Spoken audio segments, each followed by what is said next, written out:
Hi, dear rock star. Lucky you get to be here with me and Karen. Karen, I'm so glad you came today.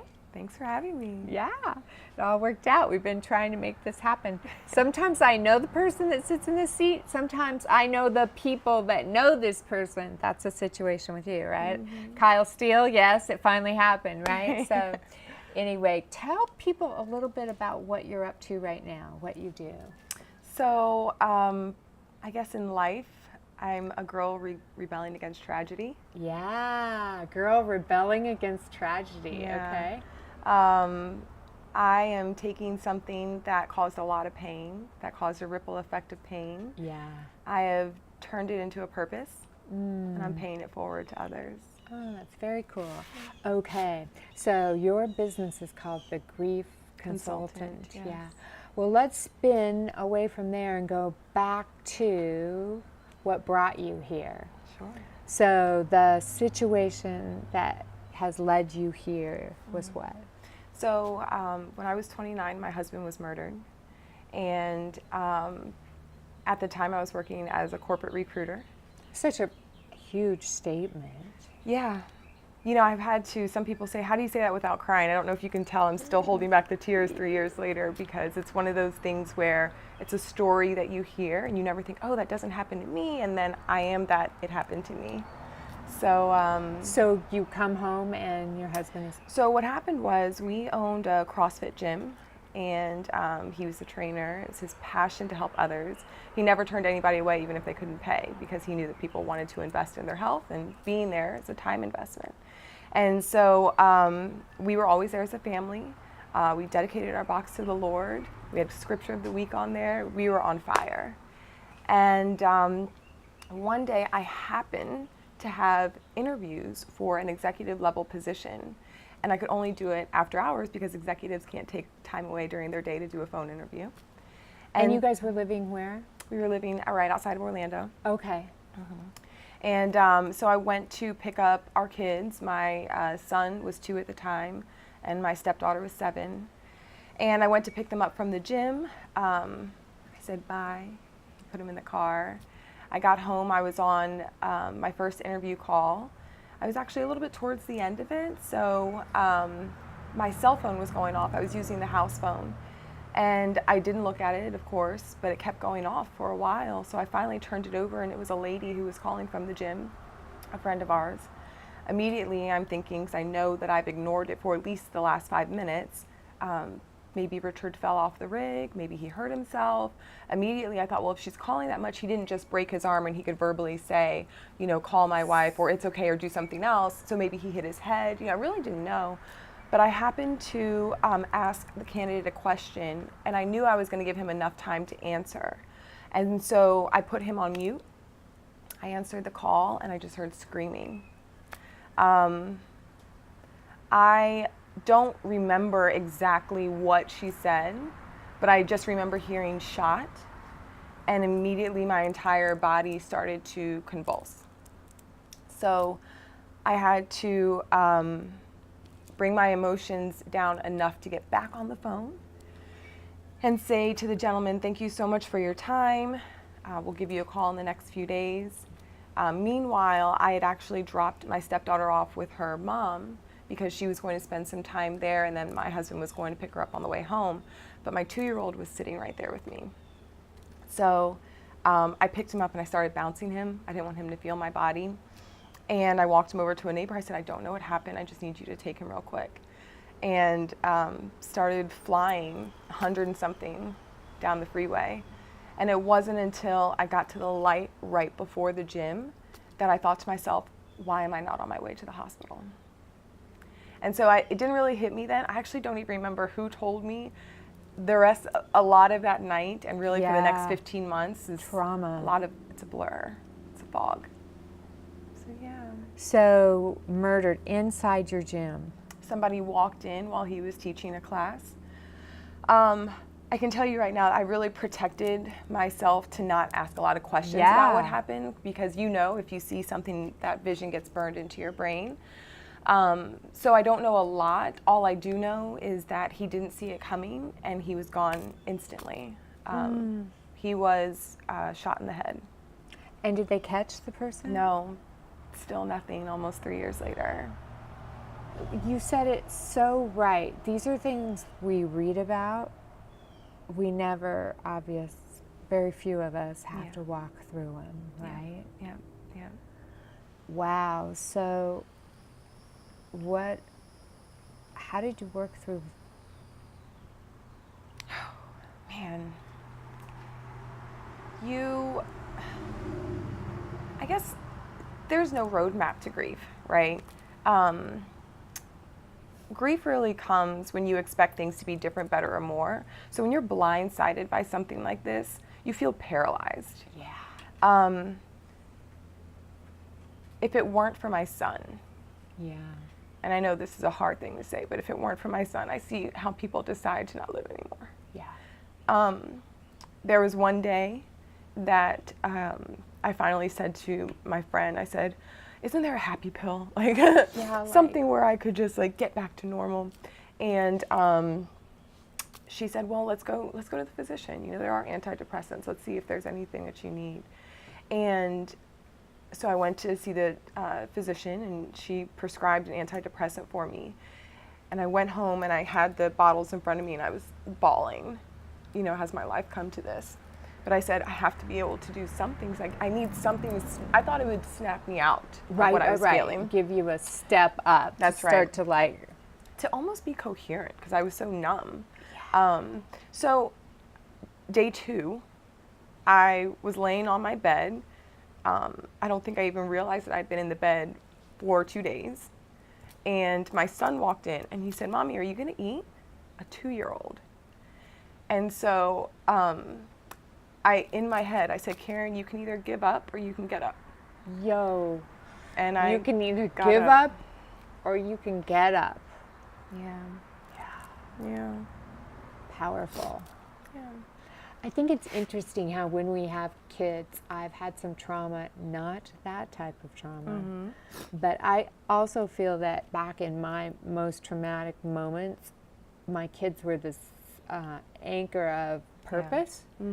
I think it's Viktor Frankl, whose Man's Search for Meaning, and he talks about if we can find our why and purpose, we can get through anything. Yeah, yeah. And it's going from the darkness to finding a new purpose. Yeah. Tell us a little bit about that journey. So early on, I kept thinking to myself, there was a domino effect, a ripple effect, if you will, of bad things that happened after my husband died. Death does a lot, you know, it just shakes up your world. And I kept thinking to myself, I don't want anybody else to feel like this. You know, can I do like a checklist or something for people to know what to do? You I know, don't mean to laugh, but it's no, but like seriously, right? when you're not thinking about losing your spouse before you're 30. And so when you have to think about how do you pay for a funeral when you don't have life insurance, which we did not. Right, like so talk to us about that before we go to your checklist, some of the things that so this started other things, right? So, funny story, the first thing that happened that made me think, oh my God, this is my first responsibility as a widow, because that's a whole new set of responsibilities in life. I was at the crime scene, and for a while, for hours, I was sitting behind a bush, just saying, you know, this can't be real, rocking to myself. And then at some point, I get up, and an officer walks over to me. And again, this night's pretty blurry, so I don't remember when it happened, but he walks over to me, and he says, Mrs. Millsap, you're going to have to call somebody to clean up in there. What? So I'm literally thinking to myself, this is my first responsibility as a widow.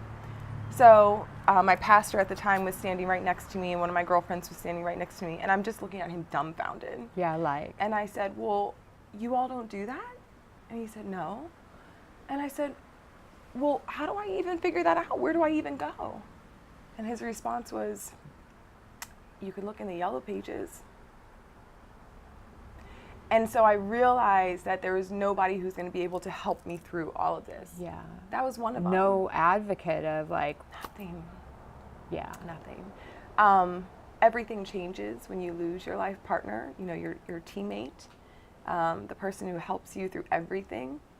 So initially, I was like, okay, well, how do I sort out all of this stuff that we have together? Where do I start? Yeah. How do I figure out the funeral? How do I figure out his car, the gym, all the equipment, and what do I do with all of that? Because that was a business you had together. Yeah. It was his, Right. but it was ours. Right. And we didn't have anybody else who could continue to run the gym. So, I mean, there's just like little things. And, the sad part is, and thankfully this was a blessing for me, bereavement is only 3 days, 3 to 5 days. That's a standard policy. You can't even figure out the funeral in a week. It takes a lot. And think about if it was somebody who, you lost a parent. No, I've lost my mom young. Right. It's a lot. That stuff is like change your world kind of. Oh man, perspective. Like it's going to take months and years. Yes. But definitely the first couple of weeks, it's like. And when you're numb and you're a zombie, I mean, you are probably missing a lot. Some of the things that I would put down is like, okay, I have to look at all of our credit cards if we have both of our names on it. Do we have any trips planned that, we need to cancel? And I mean, there's just so much with life that you have to deal with.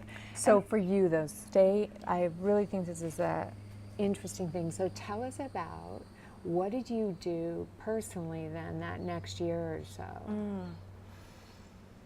There's so much, Pam. The first 6 weeks, thankfully, I had off. My employer was great. They donated time.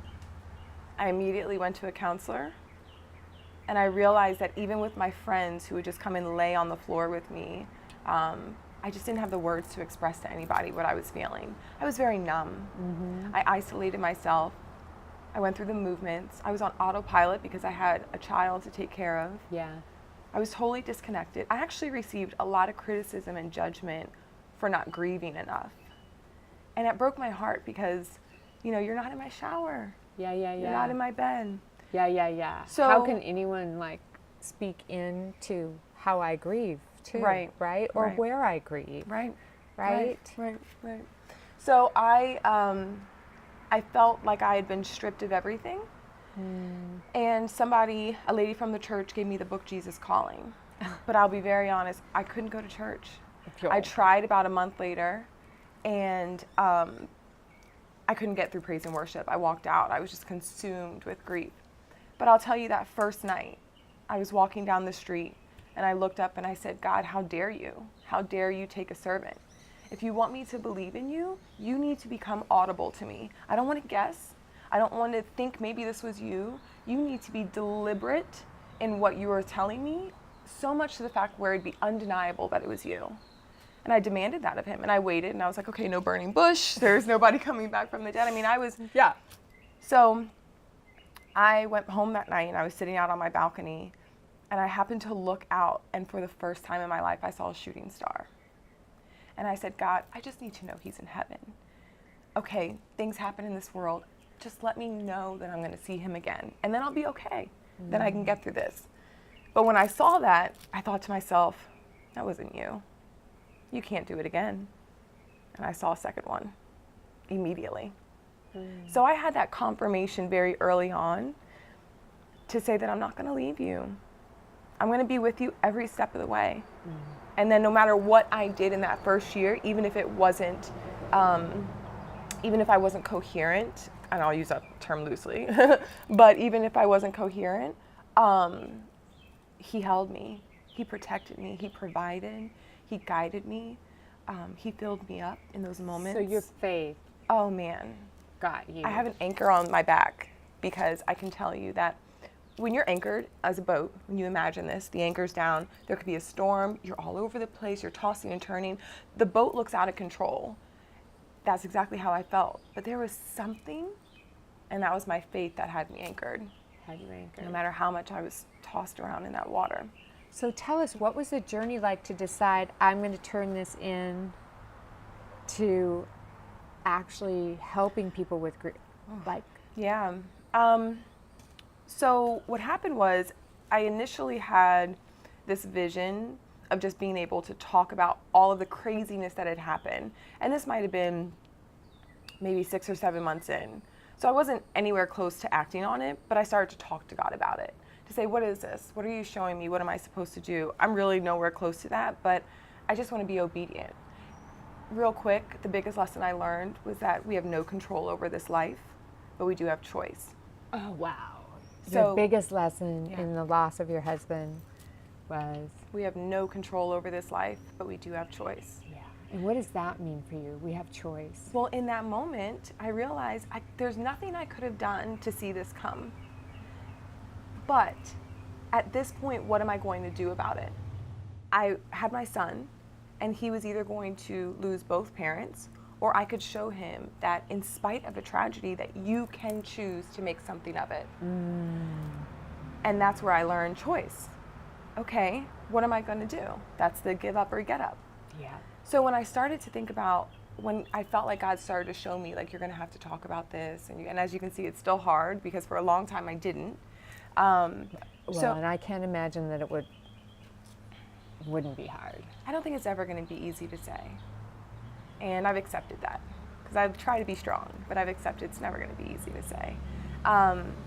But what I realized was that he was showing me something that was bigger than me, but that would allow my husband's death to not be in vain. Wow. And so it's hard. It's really hard, but it's a choice every day. Right. You know, it's like, am I going to work out or am I not going to work out? Am I going to eat or am I not going to eat? That's what it means to live through grief. Right. And so every day I was making conscious choices to try to just get through it. And, you know, I'll tell you very honestly, early on, it wasn't healthy choices. It was, I need to lay here and cry. No. I need to close my door at work and cry. I need to call out because I can't get myself together. Yeah. You know, it was a lot of surrendering. Yeah. And anger. Anger as well. All those steps of grief. Oh man, and to speak on that very briefly, I learned that there are no steps to grief because when my first counselor said to me, these are the steps to grief and this is how you feel, and it's usually about 3 to 4 months. Linear? I said to her, I said, I feel all of that in one day. Yeah. There's Like it's like, that's the issue, Yeah, it's a right? roller There's these coaster. phases, but you could be in all of them in an hour. So I learned that lesson very quickly too, and that's what I mean. I had to surrender to where I was in the moment. And so that's how I got through it initially. And then beyond that, I just started to become aware and to say, okay, Karen, what are you going to do with this? You know, are you going to let it eat you up? Are you going to carry this negativity with you and this baggage? Are you going to turn it into something positive? Yeah. Wow. So what is the positive you've turned it into? I thought it would be a nonprofit, but God said, no, honey, So I have you- more for you. Yeah. So you started a business. So what happened was I thought that I would start a nonprofit. And I experienced a lot of losses with my husband, one of them being like the car and then the house and all this stuff. So financial losses after. Oh, yeah. Oh, yeah. And people don't think about that. You know, you Well, see why the don't you story. And speak to that a little. so, Your experience. yeah. I have a very strong support of people around me. But when people want to talk about money, you don't want to talk about money. Right. So we didn't have life insurance. Right. Which Which was probably a lot of 29-year-olds. right. But what's crazy is another part to the story is we were trying to get pregnant at the time, and I was going to the doctor to find out, you know, why. This was easy the first time, right? Right. I get there is when I find out I don't have insurance. I thought I had it this whole time. I had no idea that I didn't have insurance.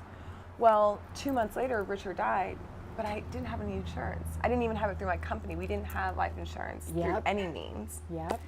And then, because Richard had only had this company open for about 6 years and he had played international ball before, he didn't have enough for us to qualify for Social Security. So my son doesn't even get anything. Right. It's a very humbling experience. Yep. When the only thing that you can do is rely on God to provide. There's just no other answers. There's like, no other right? answer. There's, Because even with my job at the time, you know, there's added expenses, and it's a one-person household. right. So the hard decision So the was. loss of your husband and then the financial issues that caused. And it happens to a lot of widows. Yeah. So you go through all of those losses. And the big point was that I sold my house because I knew I couldn't afford it anymore. I closed on Friday. On Monday, I walked in and I was laid off. Without any warning, without anything. And because I'd been thinking about a nonprofit, but I was like, well, no, I actually need to think about starting a company and work for myself so I could be there for my son first. And I need to be an entrepreneur to have that lifestyle to put him first. Right. The week before, when I had sold my house, I was like, you know what? No, Karen, just stick this out. You'll be fine. You need to. I honestly and truly believe God knew in my heart that I was not going to make that decision. And although that was a huge blow to my confidence, right, especially without any warning, with everything else, in this fragile state, exactly. Right. And so it hurt, but I walked out and I put my radio on, and Joel Osteen was on, and he said, "Nothing can steal your joy. Nothing can steal your joy unless you give it to him, yeah. right?" And I said, "You know what? Okay." Okay, so I guess I am going into my... Maybe I wasn't going to do this, but now I'm just going to pull Untitled. Jeanette Johnson said she was an accidental entrepreneur when she got laid off. Yes. Or she started her blog and didn't ever think it was going to be a business. Mm-hmm. So we get in these life situations. Yes. Yep. And then it happens. And then, since that moment, it actually gave me 2 weeks to grieve because I didn't have that time, where I was up at my family up north. Somebody could take care of Caleb, and I could just be in that space, and I needed that transition. It's a blessing. It's a huge blessing. And then when I came back from visiting my family, I just went straight in. I said, okay, how do I do this? So tell us about your business. So I initially thought that I needed to steer away from talking about grief because it wasn't going to be useful. So what was the business going to be when you first started it? It was a staffing company. Okay. So and how is this going to tie doing what I was doing? I had enough contacts where I was able to keep the lights on with my recruiting.